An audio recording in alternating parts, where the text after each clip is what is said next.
안녕하세요. 네, 안녕하세요. 왜 웃으세요?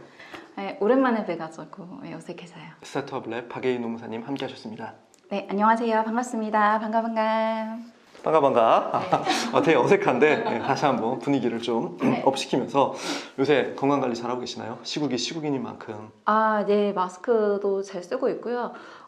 손 소독제도 항상 쓰고 있습니다. 그래서 근데 그 마스크 구하는 게 엄청 어렵더라고요. 제가, 그렇죠. 난리죠. 네, 그 쿠팡, 티모, MF에다가 마스크 시킬 때마다 취소가 되고 있어요. 자체적으로. 네, 그리고 심지어 한 업체는 제가 마스크를 시켰는데 그 업체가 폐업이 됐더라고요. 그 마스크 이제 만드는 제조업에서 이 물량을 공급하는 게 되게 힘들잖아요. 그렇죠. 그래서 대규모의 일용직들을 이제 고용을 해서 마스크를 많이 만든다는 소문이 있거든요.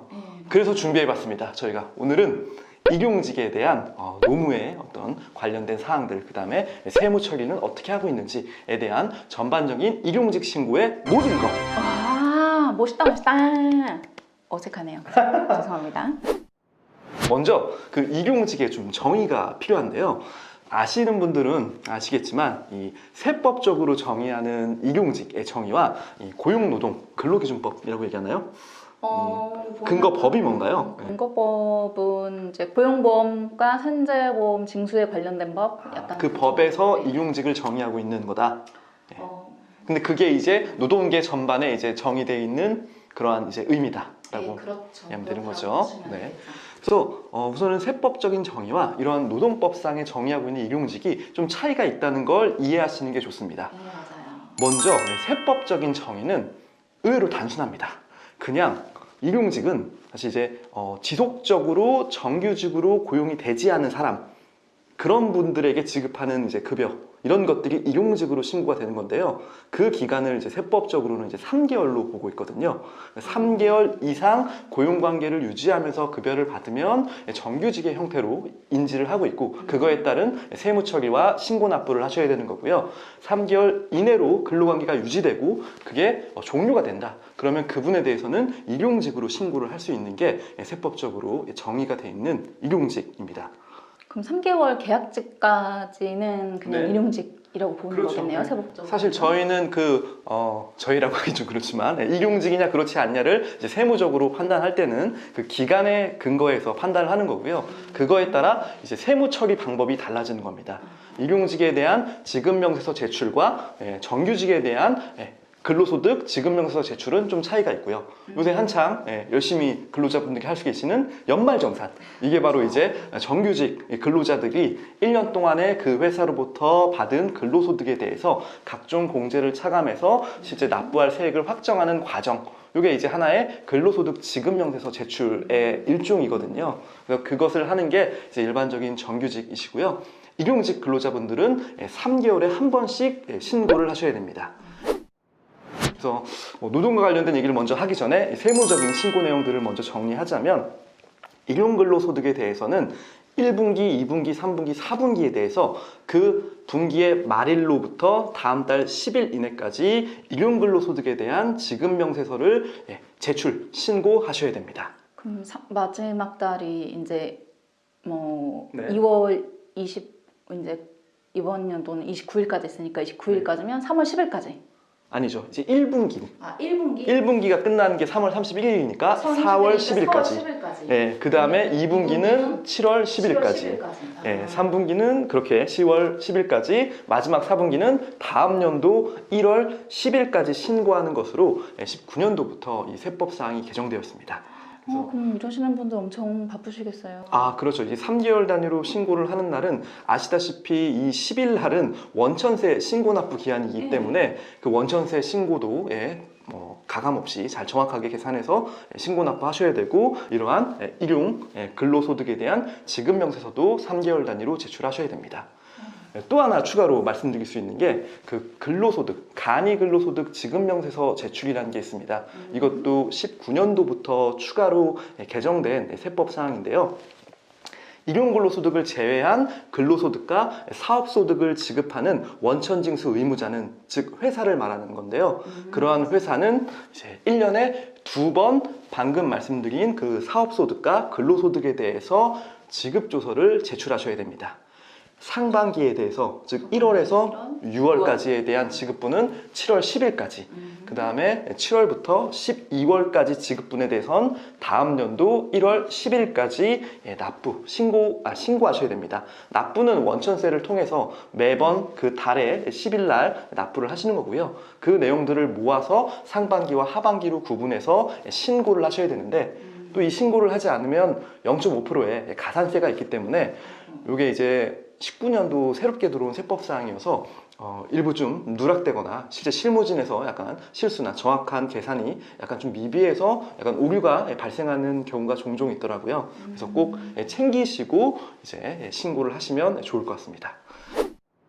우선적으로 아까 이제 일용직의 범위 말씀을 네. 해주셨으니까 그거 먼저 네. 말씀을 좀 드리도록 그렇죠. 할게요. 노동관계법령상 특히 사회보험이라고 원래 명칭은 그런데 우리가 흔히들 많이 쓰는 용어가 사대보험이니까 그렇죠. 저도 그렇게 말씀을 사대보험. 드리도록 하겠습니다. 네. 사대보험 안에서 일용직은요 1개월 미만, 네. 1개월 미만. 네, 3개월과 1개월 완전히 다르죠. 예, 네. 세법적과 1개월 미만 사대보험. 고용이 되어 있고요. 네, 돈의 지급을 1일 하루 단위로 돈을 받으십니다. 하루 단위로. 네. 고용관계가 유지되는 기간이 1개월 미만이고 하루 단위로 그 대가가 지급되는 네, 그분을 그렇죠. 일용직이라고 정의한다. 예, 맞아요. 뭐 예를 들어서 그런 분들 있으시죠? 뭐 앞에서 뭐 이렇게 폭탄 세일합니다 해가지고 인형 탈 쓰고 해가지고 알바 이렇게, 하시는. 막 이렇게 풍선 알바 예, 이런 거를 한다라던가 아니면 백화점 이런 데서 뭐 폭탄 세일한다 네. 해가지고 일주일간만 아르바이트생을 구합니다 하고 해가지고 거기 가서 정말 단기간 알바 딱 하고 오시는 분들 딱 저도 그런 해봤습니다. 분들 해보셨나요? 그때 진짜 영하 17도였는데 앞에서 백화점 앞에서 뭐 이렇게 행사 사은품 나눠주고 곤욕이었죠. 그렇죠. 근데 그거 하더라도 한 2주일에 한 번, 그러니까 정산해서 지급하던데 매일 주진 않던데. 근데 이제 근로계약은 원래 그렇게 맺어져야 되는 거고, 우선적으로는 지금은? 그렇게 정의를. 사실 그럼 너무 번거롭죠. 매일 정리해서 주면은. 네, 왜냐면 그분들도 맨날 이거 이제 정산하기 힘드니까 우선적으로 우리 그냥 2주에 한 번씩 주는 식으로 네. 하자라고 이야기를 하고. 일용직의 정의는 그렇고요. 네, 그렇게 하고 있습니다. 네. 그리고 원래 사실은 일용직 분들은 고용보험 안 드셔도 됐어요. 근데 2004년에 법이 개정되면서 일용직 분들도 고용보험 가입이 의무화가 됐습니다. 그러면 고용보험 가입 의무에 대한 기준은 또 뭔가요? 일용직은 일용직대로 판단하시는 거고 네. 사대보험 가입 의무는 또 일용직과 정규직 별개로 다른 기준이 있다는 건데. 네.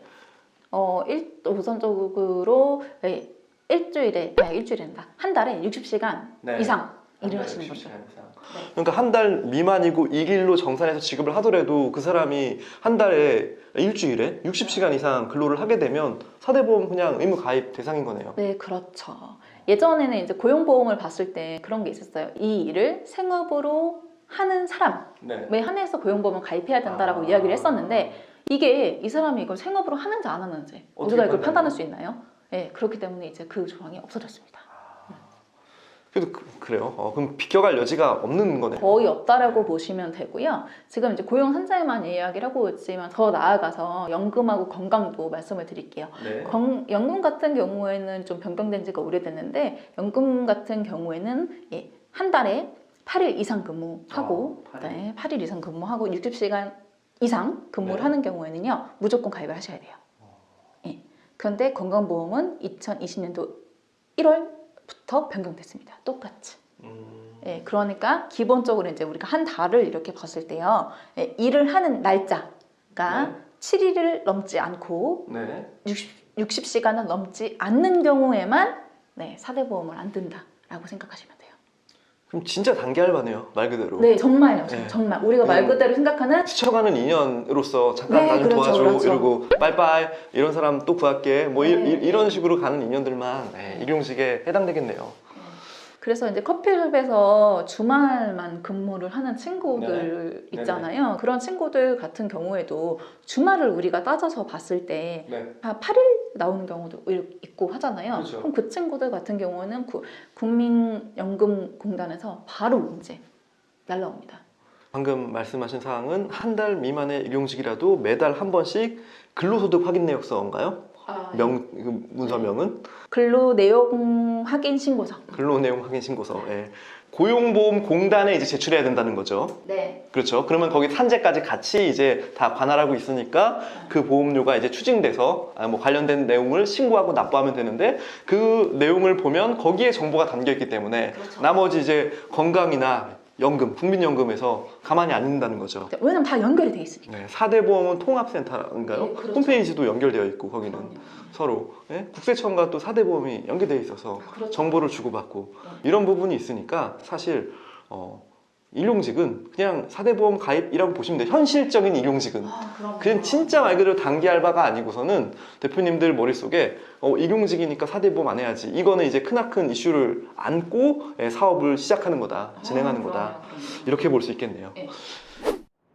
저희가 마지막으로 이제 알아볼 게 그 신고입니다. 신고할 때 납부해야 하는 금액, 이 정보가 중요하잖아요. 네, 그렇죠. 우선 고용산재는 몇 프로? 고용 산재 같은 네. 경우는요. 산재는요. 그 업종 있잖아요. 네. 여러분들 업종이랑 업태를 입력을 하게 되어 있으시잖아요. 거기에 따라서 요율이 다 달라요. 그래서 산재율은 지금 얼마다라고 말씀을 드리기는 조금 어렵고요. 다만 고용보험료 같은 경우에는요, 2019년도 10월에 바뀌었어요. 예. 사업주 같은 경우에는요, 네. 인원수, 사업장 인원수에 따라서 좀 다르고요. 근로자의 요율만 말씀드리면요, 0.8%로 올랐습니다. 올랐네요. 예전에 0.65 아니었나요? 네, 6호였는데요. 네, 작년 10월부터 0.8로 올랐어요. 이 각박한 세상. 하지만 걱정하지 마세요. 아직 네. 국민연금은 4.5 그대로입니다. 국민연금이요?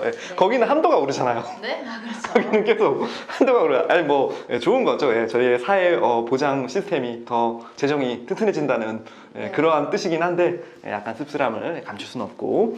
그리고 또 이제 네. 저희 나라가 초고령 사회로 진입하는 만큼 그렇죠. 네, 건강보험료 2020년도 1월부터 와우, 뭐 안 오르는 게 없죠. 내 월급 빼고. 네. 그렇죠. 그래서 이제 건강보험료는 기준 소득월액의 네. 6.67%. 그렇죠, 육지적으로 와. 네. 그리고 장기 요양보험료는 그 그렇죠. 건강보험료의 10.25%. 진짜요? 되게 큰데. 엄청 올랐죠. 예전에 비해 왜 이렇게 많이 올랐지? 예전에 8점 그러니까 두 자릿수가 됐네. 네, 근데 10.25%로 확 올랐어요. 그래서 예전에는 제가 항상 저한테 물어보셨거든요. 저희 사대보험이 어느 정도 나가요? 그러면 대충 한 10%안 되게 나가요. 근데 이제는 그냥 그러네요. 제 10% 나갑니다. 이렇게. 월급이 안 오르면 오히려 줄어들었네요. 지금 자기가 네, 가져가는 그렇죠. 소득은. 네. 하여튼 뭐 저희 대한민국 경제 빨리 하루라도 네. 빨리 발전하길 바랍니다. 네. 일용직 관련해서 저희 이제 세무 쪽의 원천세를 잠깐 마지막으로 설명을 드립니다. 이 일용직 그 근로소득세를 계산하는 방법은 일반적인 이제 정규직 근로소득의 원천세와는 좀 다릅니다. 먼저 정규직 근로소득자들은 간이세표라고 여러분 들어보셨죠? 네. 본인의 어떤 부양가족 수와 자기의 어떤 월급에 따라서 원천세, 한마디로 차감되는 금액이 다 이렇게 테이블로, 표로 다 구성되어 있는 겁니다. 그래서 거기에 따라서 내가 얼마를 떼고 나머지를 이제 수령하게 되는 거죠. 회사 입장에서는 떼고 그걸 다음 달 10일까지 관할 세무서에 신고 납부하는 게 정규직의 이제 원천세, 근로소득세의 납부액이고요. 반면에 일용직 같은 경우에는 일용근로소득이라고 이제 일당을 하루하루 받는 금액이죠. 아까 말씀하신 대로 일당을 하루하루 받는 금액에 차감되는 항목이 있습니다. 그게 비과세 소득과 근로소득 공제입니다. 근데 비과세 소득은 여러분들 뭐 아시겠지만 뭐 비과세 식대, 자가운전 보조금 이런 것들이 있는데 사실 일용직이 실질적으로 적용되기에는 좀 현실성이 없는 부분이고요. 그래서 아까 말씀드린 대로 일용근로소득 받은 거에 빼기 근로소득 공제를 적용받을 수 있는데요. 이 근로소득 공제가 이제 15만 원으로 이제 좀 상향되었습니다. 예전에는 10만 원이었는데 이제 세법이 개정돼서 일용근로자의 뭔가 이제 세후 소득을 좀 높이기 위해서 공제 금액을 더 높인 거죠. 근로소득 공제 15만 원을 빼준 다음에요. 거기에 원천세율이 이제 6%가 적용됩니다. 6% 곱해서 나온 금액을 떼고 그걸 지급하는 거냐? 또 그게 아니죠. 왜냐면 세액공제라는 게 따로 있거든요. 요새 연말이 다 시즌이니까 많은 분들이 근로소득 받으면 소득공제, 근로소득 공제를 떼고 나중에 또 세액공제로 빠지는 부분들이 있듯이 일용직의 어떤 소득에 대해서도 근로소득 공제 15만 원 차감되고 나는 금액에 대해서 원천세율 6%를 곱하면 그게 바로 납부해야 될 세액인데 거기에서 세액공제가 한 번 더 빠진다는 거죠. 그게 이제 55%입니다. 세액공제가. 세액공제가 55%라는 건 거기에 45%를 곱한 금액을 떼고 나는 돈을 받는다. 이렇게 보시면 되죠. 계산이 좀 복잡해 보이는 것 같긴 한데 정리하면 이렇습니다. 받은 금액에서 15만 원을 빼고 곱하기 2.7%를 하시면 됩니다. 6% 곱하기 45%가 2.7%거든요. 그럼 그렇게 간단하게 말하면 될 걸 이렇게 어렵게 설명하신 거예요, 지금? 저는 아는 척 좀 해야 돼서 구조를 좀 설명드려야 되기 때문에 부득이하게 말씀드린 거고요. 2.7%를 적용한 그 금액이 원천세고요. 여기서 또 한 가지가 있는데 이렇게 해서 적용된 금액이 만약에 원천세가 1,000원 미만이다. 그러면 세법적으로 소액부 징수라고 해서 아예 원천세를 납부하지 않아도 됩니다. 그래서 만약에 그 원천세금이 999원이다. 그러면 999원은 좀 이렇게 소액이니까 굳이 이것까지 세금을 우리가 징수하진 않겠다. 이게 이제 세법적인 뭐 행정 절차의 편의도 있겠지만 납세자를 보호한다는 측면에서 소액부 징수 원천세 면제 금액이 있고요. 그럼 여러분들 이제 생각을 하셔야죠. 머릿속에 어떤 거. 반대로 역산하면 그럼 얼마까지 하루 일당으로 얼마를 지급했을 때 나는 세금을 안 떼고 돈을 받을 수 있냐? 그 금액 그쵸. 전체를. 그쵸. 얼마일까요? 빨리 계산해 보십시오. 예? 저 문과인데요. 문과인 우리 노무사님께는 되게 어려운 태스크이기 때문에 제가 과감히 이제 답을 다이렉트로 말씀드리면 18만 7천 원입니다. 18만 7천 원까지는 지급할 때 원천세 세금을 떼지 않고 받으시면 되는 거예요. 근로자께서. 다만 아까 노무사님이 말씀하신 대로 고용산재는 떼셔야죠. 그건 하루를 일하더라도 떼야 되는 요일에 따라서 떼는 거지만 세금은 떼지 않아도 된다. 요게 이제 특징이고요. 만약에 그 금액 이상을 지급하게 되면 소액부징수 1,000원을 초과하기 때문에 그때는 이제 원천세를 떼야 되는 사업주로서 또는 근로자가 받을 때 원천세를 떼고 받아야 될 이제 금액이 확정되는 거죠. 그래서 이 부분을 좀 이렇게 염두에 두시고 실제 지급을 하시게 되면 좀 유용하게 쓰실 수 있지 않을까 싶습니다. 오늘 일용직 근로자에 대한 세법적인 기준, 4대 보험적인 기준도 알아봤고요. 그거에 대한 신고 의무, 그다음에 절차, 실제로 차감해야 될 금액까지 토탈 종합적으로 알아봤습니다. 저희는 더욱더 좋은 컨텐츠로 찾아뵙도록 하겠습니다. 감사합니다. 감사합니다. 안녕. 안녕.